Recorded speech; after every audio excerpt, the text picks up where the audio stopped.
If the Republicans go along with Donald Trump on Venezuela, Americans will pay the price in blood and in treasure, while Republicans could very well pay the price politically. This wasn't a law enforcement action.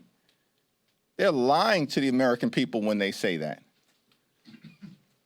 It was an unprecedented military action. This all started in early September around drugs. Never mind that, the drugs that kill Americans are fentanyl, not the cocaine that comes out of Venezuela. But look, I think you have to take the president at his word. 22 times in his press conference did he use the word oil. Okay, there's a sample, right? Big name Democrats blasting the arrest of Maduro. Some on the left reportedly think the party should be celebrating the move. Senator Markwayne Mullin, member of the Armed Services Committee, a Republican. Senator, welcome back to our program here. Thanks, this Bill. is Chuck Schumer then, February 2020, and this is him last night. Roll this. And the president brags about his Venezuela policy? Give us a break. He hasn't brought an end to the Maduro regime.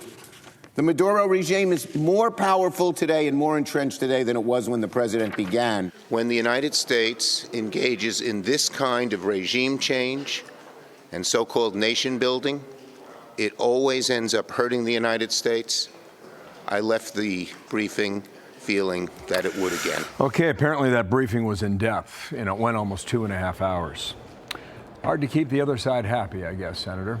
What's your view on that? Bill, what you have is Democrats. They're not America policy. They're not America first policy. They're not for pro-America. They're for politics. I mean, obviously, you see Chuck Schumer, that is the biggest hypocrite that I've ever been around in my life, who is contradicting himself just 5 years ago, because that speech that he gave was in 2018. You also have Dick Durbin that gave the similar speech at a similar time in 2018. You have Tim Klein, who said the exact same thing, and Chris Murphy, who came out, and I'll read it to you, said, quote, "Getting rid of Maduro is good for the United States." That was in 2019. Now, it's good for America, and that it's about regime change. We know for a fact that Maduro was running drugs into the United States and was killing our friends and our family members, poisoning our states. And for Jim Hines to go out there and say that cocaine isn't killing people, it's fentanyl, I'm going, excuse me? I'm sorry, cocaine isn't tearing apart families. Cocaine hasn't tore apart families for decades now. How ridiculous is someone to say something like that because of their hatred for President Trump? How about we stop the politics and do what's right for America first? But the Democrats are incapable of doing that. Okay, apparently behind closed doors, it might be a different conversation. I say that because of this quote from Axios. Democrats fume at their party's response to Maduro capture.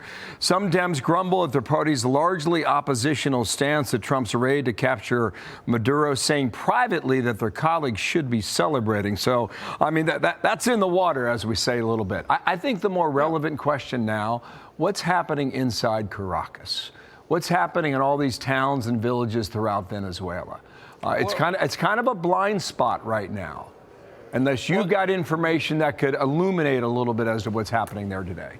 Well, Jim, first of all, Bill. Democrat leadership is the one that's taking the role. If their members aren't agreeing with them, then they need to come out and get in front of the camera and say so. Now, going back to what's happened in Venezuela, what we have done is we gave the Venezuela people an opportunity to get back to the democracy that they lost 25 years ago when the dictatorships first started.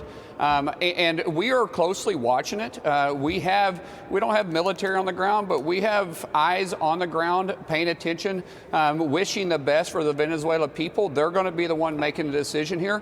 And we want to restore democracy back in Venezuela. Obviously, I think what President Trump is doing here and what the administration is doing here is looking at the Western Hemisphere and saying we need to take care of our own backyard. Man, I am excited about it. He's the first president to do this in decades, and he's putting America first, which is exactly what we need to do, because we're seeing socialism creep way too close to us. I mean, we see what's happening in New York right now.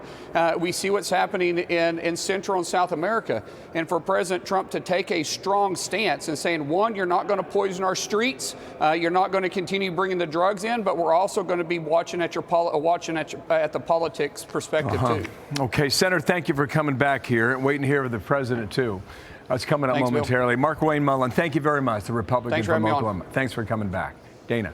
I'm Steve Doocy. I'm Brian Kilmeade. And I'm Ainsley Earhart. And click here to subscribe to the Fox News YouTube page to catch our hottest interviews and most compelling analysis.